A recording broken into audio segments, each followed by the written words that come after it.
Welcome to the most complete NASM OPT model video you are going to find anywhere out there on the interwebs. And I want to tell you guys, if you're just looking for the highlights and you want to skim through the video, make sure to pay attention to the timestamps so you can find specific information on the phases you might be struggling with. Otherwise, guess what? We're going deep. We're going deep on all the variables that you need to know, not just to pass your exam, but also to become a great coach and trainer down the road. Coach Joe Drake here with the Axiom Fitness Academy, and welcome to our whiteboard session. We're gonna go through everything that you need to know, not only to pass your NASM exam, because I know if you're watching this video right now, that is a priority for you, but also gonna talk about how you might actually use some of this stuff in a way that you're gonna remember beyond the exam. All right, so we put this into action. We've done some previous videos, you can see probably here on our YouTube channel, of the OPT model, and there's been some updates inside the NASM edition, and we wanna add in some additional variables. We've listened to you guys, as you guys have been watching our videos as well, and I know there's a lot of questions about, Joe, what are the acute variables, how many reps, how many sets, all the things relative to each phase of the OPT model. And it starts with understanding that the OPT model is a method of progression, right? Based on where you're at inside your content. Maybe you experience the OPT model later in the book as NASM presents it, but this is kind of how we look at training from a global perspective, right? Not necessarily just day to day, and we'll get into that, but as we look at how you take clients on this longer term journey, right? How we not only build stronger bodies, but how we keep people engaged in training long term. And that's, for me, one of the reasons that I love the OPT model. For as much crap as it might get from other people and other organizations, I'm gonna give you some good reasons why I think this is a great way for you to start to look at training, because it includes some things that you probably, I say you because I know I didn't as a new trainer, you probably haven't done. You're probably not doing for yourself, but will do clients a lot of good long term. And it's also gonna give you a better perspective on how I describe what I do, how I add value for people as a coach, rather than just coming up with random stuff in the gym every time, which is what a lot of trainers do, all right? So you guys can see the OPT model here on the screen, probably not brand new for you as we look at it, but what I want you guys to think about, aside as it being a programming model, right? Meaning linear progression, as you guys see here on the screen, and this is how it's kind of initially presented for a lot of clients, is that you would focus on phase one for 4 to 6 weeks. And then when you've decided as a coach that this client is ready to move on, they've adapted to some of the things you're looking for, then ready to move into that next phase, right? That would be this linear approach. Phase one for 4 to 6 weeks, moving into our first strength phase of that endurance for 4 to 6 weeks, right? There's some variation in there based upon the client. Not to say everyone has to start at the same level. So that will be linear. As you guys get into your programming chapters, you'll also find that these things, right, these different phases down the road, they can be applied as an undulating programming model, meaning certain days of the week, maybe Monday, Wednesday, Friday, I focus on different capacities. And this video is not about getting into that, but you might focus more on stabilization and endurance on Monday. You may have Wednesday where you're focused on more hypertrophy and strength, and then maybe you're doing some more SAQ and some power on Friday, based upon the client. But look into that if you guys haven't come across that yet. So it is a programming model, but I want you to think about it for a second, all right? Maybe you have bought a house, right? Maybe you've built a house. Maybe you've built anything, I don't know. But if you think about it, if you were to start building a house, would you want to build it from the roof? Probably not, right? It's a pretty simple analogy to think about. What we're doing when we're looking at interacting and training a client, or even yourself as you apply the OPT model to yourself, is saying, how do I build the strongest, biggest, most beautiful, amazing house possible? And no doubt, if you're a home builder, you're a contractor, what are you going to start with? You're probably going to start laying the foundation, right? You got to lay that cement, that foundation to build the house on top of. And that's the best thing. That's the thing I really take away from the OPT model, is that as we start to talk through these different phases, and I'm going to go through and break down individually, and you can see the timestamps here in the video if you feel like you want to skip ahead to each individual phase. But as you think about them together, it's about building the house in the appropriate order. And there's a lot of science and training and years of experience and all kinds of things that have been put into this approach towards training. We want to build a solid foundation, all right? And that's really where that stabilization, this phase one, is going to come in. So when you think about it, you're thinking about how you add exercises in. You got a brand new client. You're thinking about throwing in some sort of power Olympic lifts on week 2. Well, just remember, Joe said, power movements, that's the roof, baby, all right? And you can't put a roof on top of a house with no foundation. So we're building that up. So by the time you get there, boom, everything's locked in, loaded, and solid. All right, so we're building a house, and the last thing I want to say before we break into our phases, because this will come up on your guys' exam, ding ding, is the iceberg analogy, right? If you've got through some of the material, you've seen this inside your programming chapters. But as we look at some of these different components of the OPT model, especially let's look at like stabilization and our endurance phase, right? Phases 1 and 2. They're not often the sexiest phases, right? We want to get to muscle building, we want to get right to strength, we want to get to power, explosive stuff. But think about the iceberg, right? We all seen those motivational photos of an iceberg, and below there's this big massive piece below the water that nobody sees, and we just see this nice cute beautiful iceberg up top. All right, well, that's really what happens inside some of these initial phases, is we're building the iceberg below the water, where we're going to focus on mobility, we're going to focus on getting into proper position, we're going to focus on core engagement, stability, all those things that, again, when you walk into the gym, you're not like, man, I love seeing people work on their balance, I love seeing people work on their mobility, it's super, super cool, right? It's not. But it is the stuff that's going to allow you to do so much more. It's going to allow you to get stronger, allow you to build more muscle, allow you to move with more explosiveness. So those are my 3 major takeaways as we kind of intro this video. OPT model, it's how we look at programming from a bigger picture perspective. We're building a house. We got to focus on that foundation, and we can't ever forget it. We got to keep throwing some concrete on there over time. And we're building this iceberg, right? And there's a lot of stuff that sits below the surface that's going to happen in these earlier phases. So let's dive into phase 1, probably the most controversial of the phases of the OPT model, especially if you're familiar with other organizations and maybe you've got experience inside the industry. But I'm going to paint a picture for you guys to make sure you guys give this one value, because I think it's really important and a lot of people miss out on some of the stuff inside of here. So phase 1, stabilization, and that word itself maybe starts to ring a bell for some people. A lot of times when we think stabilization, we think just balance training. And although balance training is a component of all these things, they're not one and the same, right? Your balance will be impacted by your stability, but stabilization training does not have to be balance training. And that's one of the biggest discrepancies for a lot of people. Even for me as a new trainer, I was like, what do I do? And the further you get into it, it's very simple, right? I'm gonna break it down for you guys. But here, our primary adaptations, and this is stuff you guys do need to know for the exam, and I think it's also how we apply these different phases of training. So adaptation-wise, what we're focused here inside of our first phase is we're trying to get people to become better movers, right? We're trying to get them to become more skilled in the gym. And this is a key component of this phase, is looking at movements and exercises as skills. Think about me shooting a free throw, right? It's this coordinated movement. Well, for the human body, neurologically, a squat is kind of the same thing. And people just have to get better at it. We've got to get them into better positions. So when you think about it like that, then the overall loads, how much weight they're using, becomes a little bit less important, especially in those first few weeks. All right, so this is really valuable regardless, taking the weights down, getting people moving better. So our major adaptations we're looking for, mobility and flexibility.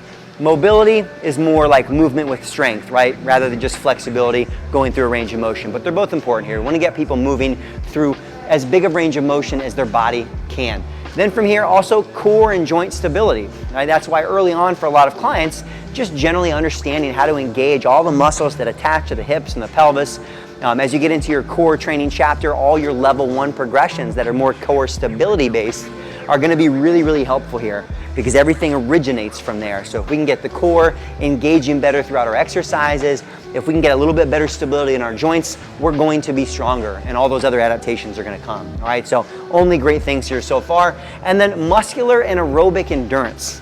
All right, now this OPT model, I'm going to talk to you guys in this video mostly in regards to resistance training. As you get into the other variables of training, flexibility, SAQ, plyometric core, you'll see the OPT model is applied to all of those as well, especially also aerobic adaptations. But we're looking to create some endurance. So we're just building a little bit of capacity. All right, now the key here too, a lot of this stuff, we do have some muscular, right, some physiological muscular things happening. It's not going to just be turned off, but it's also very neurological, right? There's a lot of neurological adaptations. We're trying to send more signals to those muscles. Just get practice reps in of the exercises. That's one great way to think about it, all right? A lot of neurological adaptations that are happening here. As far as methods of progression, like inside of those 4 to 6 weeks, or even as I cycle back to stabilization for a client I've been working with for a while, how do I progress inside of that? All right, one method that NASM talks about is proprioceptive progressions, right? You know, enhancing the proprioceptive environment. Now that's where a lot of people go straight to thinking, right, go on a single leg. And although there is some truth to that, if I go from 2 legs to 1 leg, it is more proprioceptively demanding. Right, my body's got to decipher more information. I've got to figure out what to do with it to maintain position. But my simple application for you guys is think about a lot of your movements, your squats, your lunges, your pushing, your pulling, all the things that people are going to need to do. And can we create slightly less stable positions? All right, even within our squat, for example, all right, rather than going to squatting on a Bosu ball, which truthfully is probably not the best move for a lot of people early on in their training. And that's why a lot of people have some issues with stabilization. But just think about, all right, maybe I should do a little bit more split stance, maybe doing a little bit more lunge position where it is slightly less stable, right? I'm gonna have to work on a little bit more balance and stability. And for a lot of new people, it's a great way to progress because single leg stuff's gonna be harder. So that's my simple application, is just thinking about not going straight to single leg, not going straight to balance training, but little micro changes in how stable my position is. And we can cover that in some other videos, but you wanna increase that proprioceptive demand. One key variable here for you guys too is, remember, as we get to our cute variables here, your actual tempo has a lot to do with proprioception as well, right? So increasing speed as we go along will actually be a challenge to proprioception. That's why we slow things down, all right? So proprioceptive progressions, and then also the other thing they talk about in here is making sure we master our movement patterns, like I mentioned, pushing, pulling, squatting, lunging, before we get to more movement complexity. And the simplest version of that would mean, okay, well, I want to make sure I get somebody really good at squatting before I make them go into a squat and a press. The more pieces I add to an exercise, the more planes of motion I add to it, the more complex it's going to get. So truthfully, the best thing you can do, slow things down inside this phase, keep your movements simple, and watch people grow very quickly inside of stabilization. And then the last piece I want to cover on here before we get right into phase 2 is going to be acute variable. So the actual reps and sets, like what am I going to program in a workout to make sure I'm actually training stabilization. So repetitions, you can see a little bit higher. This is actually going to end up being the same for your endurance phase that comes next as well, 12 to 20. Right? So if you know you're doing 12 to 20 repetitions, it's going to have to be slightly lower loads. All right? Doesn't mean it's going to be easy though, because as we start to look at the tempos, anyone who's truly done the 4-2-1 tempo in here knows that it's brutal. All right? It's brutal. It's challenging. All right? So repetitions 12 to 20, sets 1 to 3. And I would really advise you guys early on with someone, 1 to 2 might be good, right? You might do 1 set of teaching them, 1 to 2 sets of really executing, and then move on. Otherwise, with that slow tempo, it's really easy to create a lot of muscle soreness for clients inside of this phase. Tempo, right? Key variable here, 4-2-1-1. Now, we got to make sure we understand how to read tempo. The first one is your eccentric, right? That's going to be your muscle lengthening, or in our squat that I'll give you guys, lowering. We're going to have a 2-second isometric at end range. We're going to have a 1-second concentric, and then a 1-second isometric at the top. So that would be if I'm doing a squat here, 4, 3, 2, 1, 1, 2, 1, 1. All right, now obviously if you're like me, I'm not going to count all that out, right, out loud. That's going to get a little crazy. But at least for you to start to learn that tempo, it is far slower than everyone's used to working in the gym. I guarantee you, if you actually start applying that tempo to just a couple of your major lifts for the next 4 weeks, it's going to be challenging. You're going to have to drop some weights, but it'll probably be good for your body too. All right, so 4-2-1 tempo, and then loads. 50 to 70% of your 1 rep max. Now that's if you did a 1 rep max. I'll tell you truthfully, right, I've been training for 16 years. I haven't done a 1 rep max with clients for probably the last 10. Mostly because for a lot of your general population, non-athletes, true 1 rep maxes may not be the safest, but there are some good calculators out there if you want to do like a 5 rep max, which is a little bit safer for some of your clients. All right, so either way, you can see we're working with slightly lower loads there. Even if you want to work on like an RPE scale, like 0 to 10, 10 being I'm working so hard, there's ways to kind of fine tune and make sure. Because we still want to have a challenge, right? By the time I'm done with 12 to 20 reps at that tempo, it should be challenging. If not, then that's going to be the progression. I might need to increase my load to make sure that I fit in there. All right, so these are the variables you guys need to know for stabilization. Probably one of the most well-known phases for NASM.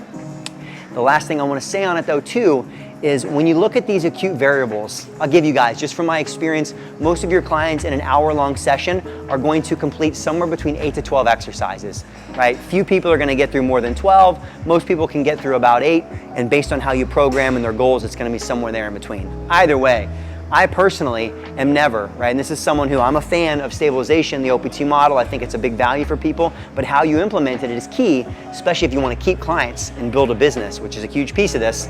I'm not going to do all 8 to 12 exercises at these exact things, right? Meaning, if I'm going through 8 exercises at 4-2-1 tempo, not only might I not have time to get through it for multiple sets, but it might be really boring, right?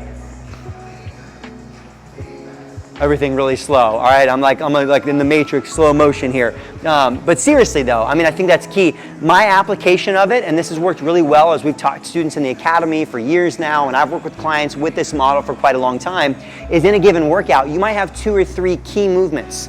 Let's say you have a primary squat, maybe you have a primary push, a primary pull, that I'm gonna apply those specific tempos to those, all right?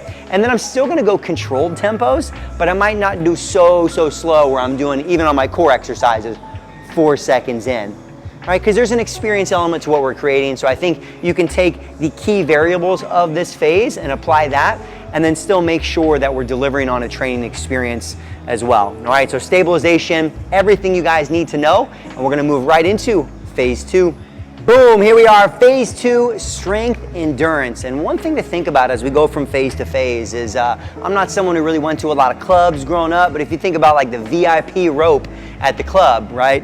Kind of goes up and down. Well, I want you to think about our phases. As I'm training one, especially the ones close by to each other, I get a little bit of an effect in the other ones close by as well, right? If I have this nice velvet rope and I pull up one piece of that rope, I'm kind of pulling up the other parts near it as well. Right, so that's where you'll start to see some crossover. If I'm training in phase 2, I might be getting a little bit of phase 1 benefit, and I might even start to get into a little phase 3 benefit. So as we continue to go through, you'll see how there's a little bit of variation, and that just ends up being the art of coaching. All right, but phase 2, strength endurance. First off, what is strength endurance? The ability to repeatedly create the same amount of force output, right? So it's obviously not just creating as much force as possible at once, but it's my ability to continue to do it, right? If it's push-ups, right, it's my ability to continue to create that sustained output over time. So when you think about that, that's gonna have a lot to do with how we go about training it. So our main adaptations here inside of this is gonna be similar, right? You'll see some similar ones to our previous phase. Core strength and joint stability. We're still trying to maintain and improve that. That's the key variable here. As we move from phase 1 into phase 2, we don't just like leave behind stability altogether, right? Because it's still a process of building it and maintaining it. And it might be easier to maintain it than it is to build it, but we can't say sorry, no longer, right? It's still gonna be a part of what we do. All right, so core strength and joint stability, especially the way that we'll go through it. I'll talk about our superset style. Muscular endurance and prime mover strength. Now this is a new one. Now we went from phase 1, which is a little bit more neurological, right? We're trying to create these stronger connections in the brain, get people moving better. And now we're starting to say, okay, now that we've done that, let's start loading them up a little bit, right? Let's start making it physically more challenging, muscularly more challenging, so that we are not just only building some muscular endurance, but also prime mover strength. Prime mover meaning the bigger muscles that are driving the movement, right? Those big gross muscles. All right, so adaptations and then progressions. How do we go about as we're in this phase? Because someone may stay in these phases for longer than just 4 to 6 weeks based upon their goals, right? Especially maybe you're working with a triathlete, a runner, someone who has some endurance-based goals, and this phase is going to be really great for them. Decreased rest periods, right? Over time, we'll see, and I didn't include it here in the acute variables, but as we continue beyond weeks 2, 3, 4, 5 of a program, one thing we may do is maybe we're starting with 75 to 90 second rest periods between exercises or between sets, and then all of a sudden we start bringing that down to 60.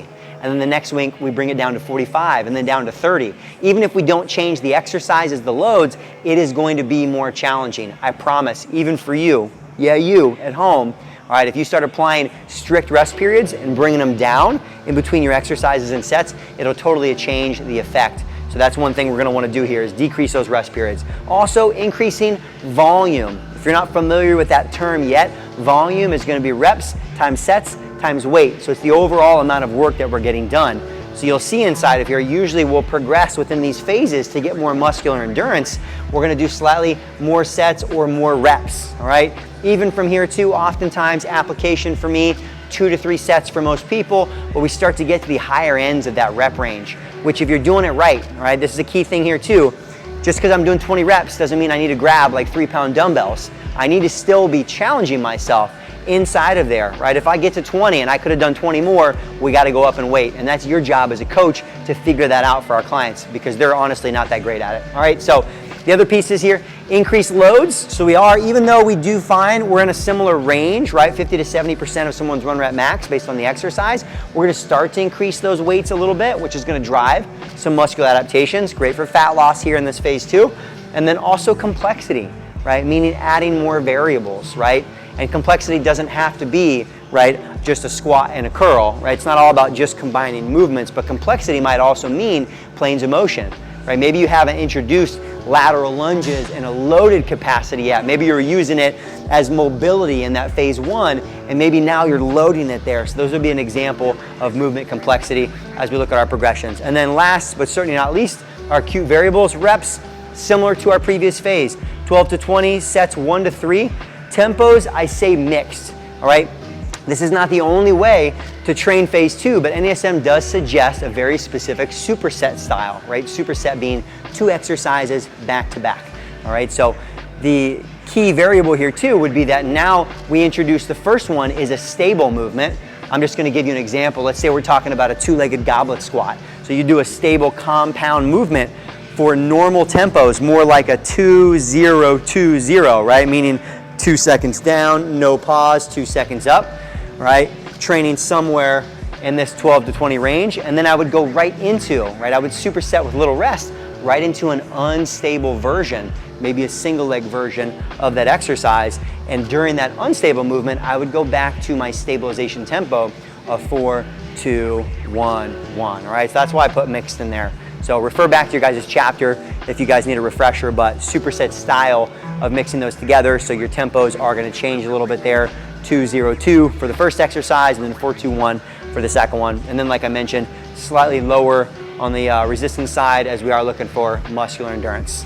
Finally, phase 3, we get to muscular development, building larger muscles. Right, that was my terrible but best Arnold impression. This is probably where a lot of you guys are used to or most familiar with training. Right, this is very much the bodybuilding style of training.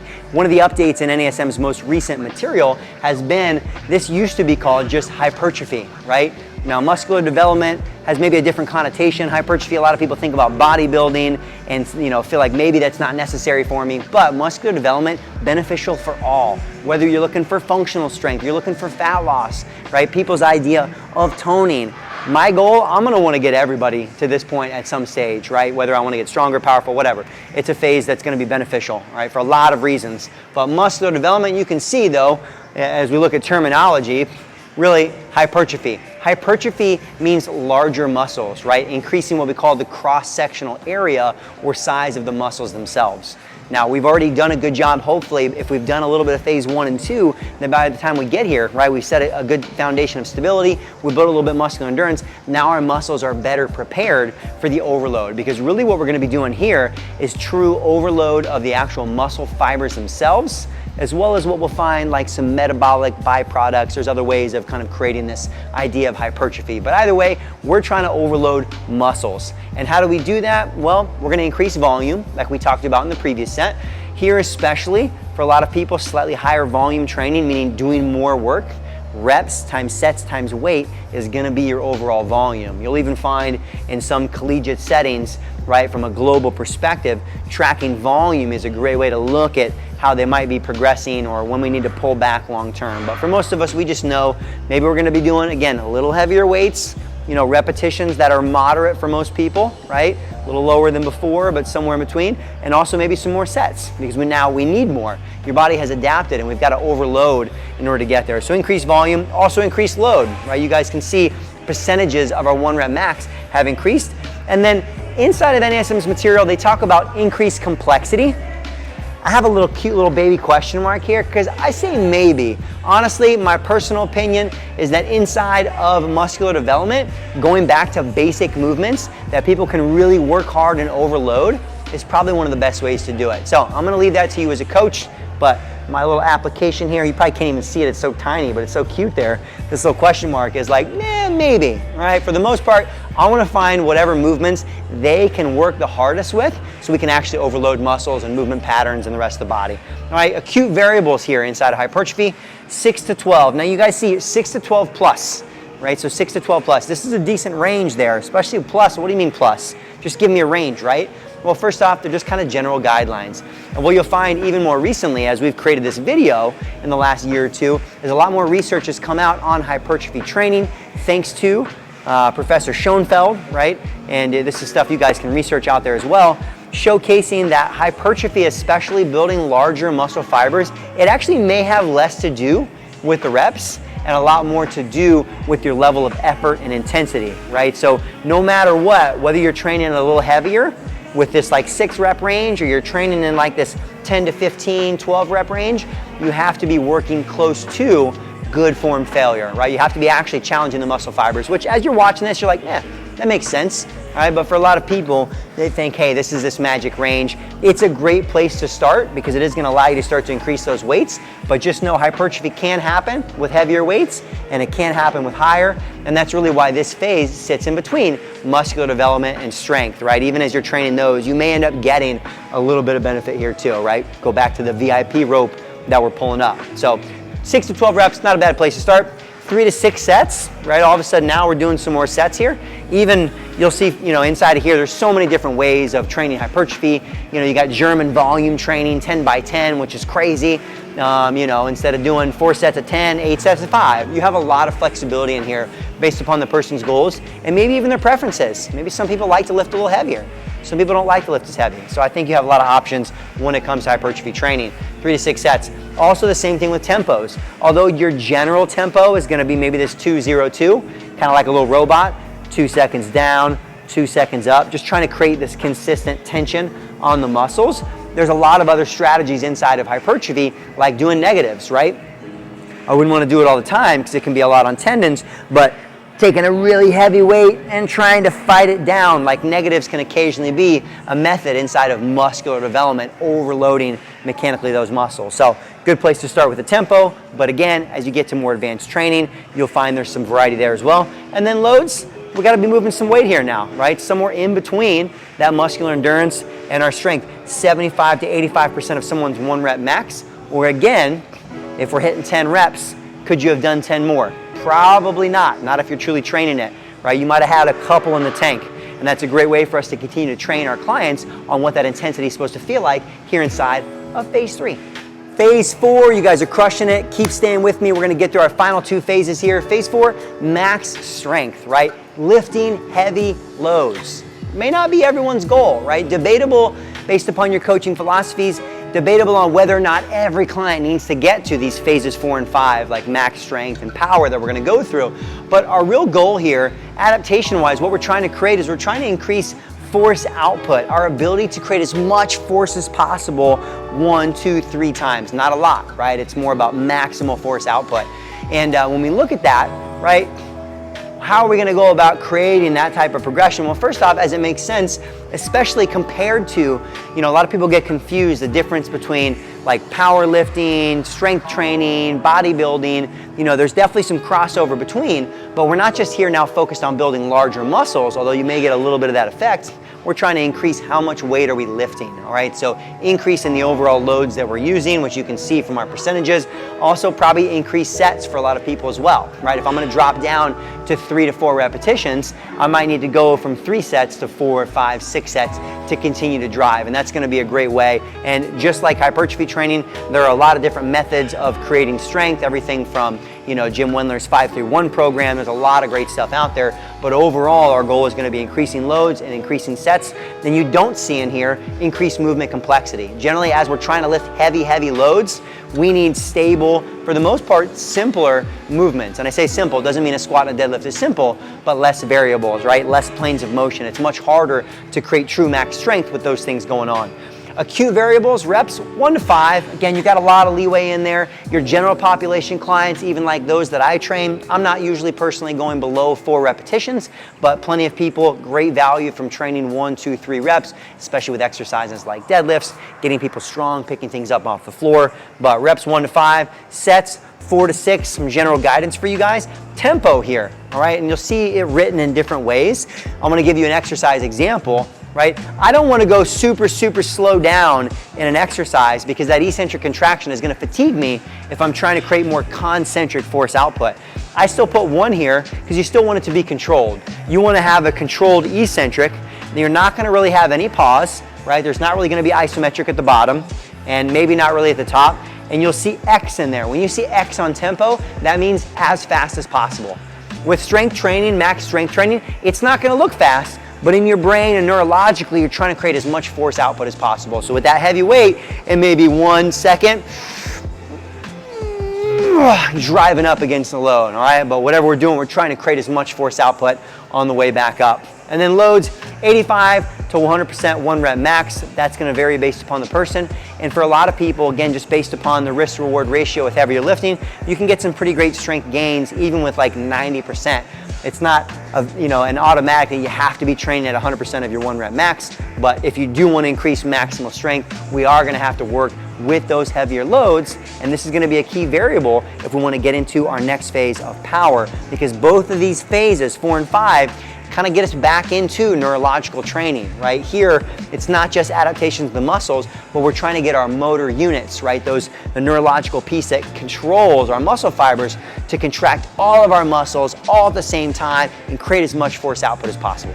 And here we are, guys. We are finally to the roof of the house, baby. Phase 5, power training. And I put that exclamation mark because it's power. Power, right? We're talking about explosive, athletic style training, and it's not just for athletes, right? It's for everybody. Even the ability to get up out of a chair with some speed and power and explosiveness is important for functional activity. So arguable, in my opinion, that power is still important for everybody, because guess what? Especially with those type 2 fast twitch muscle fibers, if you don't use them, you're gonna lose them over time. So power training is pretty important. Adaptations here, you're still getting some increases in max strength that we're looking for, all right? Our loads are gonna change drastically, you'll see though. And our real piece here is gonna be rate of force production. Sometimes you'll see this as RFP, rate of force production. That means how quickly we can create the movement, how quickly we can generate force. In the previous phase, it was how much force. Now we're trying to get our body to do it faster. So you can see a lot of neurological elements here, signals being sent, muscles contracted, core stiffness, all the stuff we've worked on already that's now being used and is necessary for us to get the most out of this phase 5. Progressions. Based upon the exercise, we may be increasing the loads, right, within these ranges we'll look at. Increase speed, this is the biggest piece too. This is also gonna dictate what exercises you choose, because not every exercise, although everything can be done with power elements, not everything might be the best power exercise based upon the person and how they move. And then just like our max strength too, probably increasing sets over time. If you're only doing 3 to 5 repetitions, we're looking for movement quality, really high quality explosive movements. Over time, increasing those sets can be a great way to create some progression. So our acute variables, you see 1 to 10, a little bit bigger range than max strength. And this is partially, NASM doesn't get super deep into this, but you have almost what we call like anaerobic, right? This anaerobic power and almost aerobic power, right? So the difference between our ability to generate force one time. Let's think about like a shot put. Like, you think about track athletes, boom, shot put one time explosively versus someone's ability to quickly create power multiple times. And the difference there might be like, let's say a soccer athlete, right? Someone who's not only got to be able to run for an hour, right? They got to run miles and miles in a game, but they still got to be able to be explosive off a given piece. That's going to be different, right? How they train power, it may be less beneficial for them to do 1 rep power versus 10 rep power because they need to have the ability to recover quickly and still be powerful. So either way, you see some pretty big ranges there as far as 1 through 10, sets 3 to 6. Tempo, I just put X on here because very similar to our previous phase with max strength.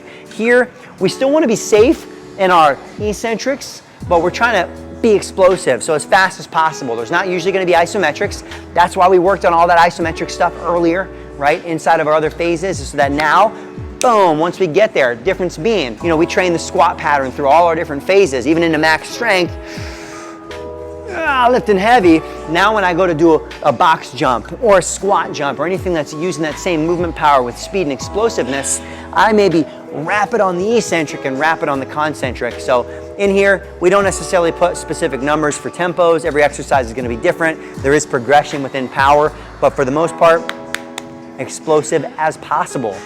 is what we're looking for. Loads, I put 2 specific ones on here. I know I got this like tiny little handwriting for you guys. I'm sorry, it's not what I'm great at, but 10% body weight with a medicine ball. I included this because this is specifically in the NASM material. A lot of the power movements they give you, especially inside the core chapter, are like medicine ball exercises. And it is very true, a lot of people use too heavy of a medicine ball if you're trying to generate power. So the recommendation there is if we're doing medicine ball power movements, 10% of your body weight, right? I weigh 116 pounds. That means I probably shouldn't use much more than a 16 based on the exercise. Some people grab 25, 30-pound medicine balls, which is fine, but you're probably not effectively training power because you just can't move fast enough with that weight. So it's a pretty good gauge to go by as far as medicine balls go. And then other exercises, even squats, squat jumps, whatever it might be, even if I'm using load here, 30 to 45% of my 1 rep max. You can see now we came way back below even our muscular endurance on the loads because it's about moving explosively. And that's why for a lot of people, a lot of your body weight, power, and plyometric movements are going to be beneficial here because we don't need a lot of weight. I mean, for most people, especially your general population, you know, you'll see a lot of things out there, people doing, you know, squat jumps with weight on their back or holding a kettlebell. Most people just need to work with lower loads and really master that to get the most out of your power training, all right? So hopefully that gives you guys a good idea of how to get someone to the peak of that OPT model. And this brings us back to wrapping it all up and together, right? We've gone through a lot. If you guys have stuck with me through this whole video, we went pretty deep on some stuff, all right? And I hope you guys have taken a lot of way out of it and how these all phase and go together. But the key here, think about that house, right? There is value in making sure that these lower levels, stabilization, muscular endurance, hypertrophy and muscular development, strength and power, that we're building in that order, at least early on, right? Especially for clients who've been training for less than a year. Build those things up because it's gonna allow us to achieve a lot more down the road, hopefully prevent injuries along the way that just happen with training. And if clients get injured, it's not any good for you guys in your business either, right? This OPT model, a lot of great value in here. And hopefully if you guys got some value from this video, right? Because I know what's out there. I really think we went probably deeper. This is probably the most complete video on the NASM OPT model that's out there. So if you got value from this, find your button, subscribe to the channel if you aren't already. Make sure you stay connected with us. We're gonna continue to put out great content like this. This video only came about because of all of the comments and requests that we were getting from you guys out there. So I hope that this not only helps you guys pass your NASM exam, because it will, and this is a huge piece and a component of the NASM model, but hopefully it makes you guys better coaches and trainers, which is really what my mission is all about as well. All right, so boom, like the channel, leave some comments, guys, and I hope to see you guys on our next video.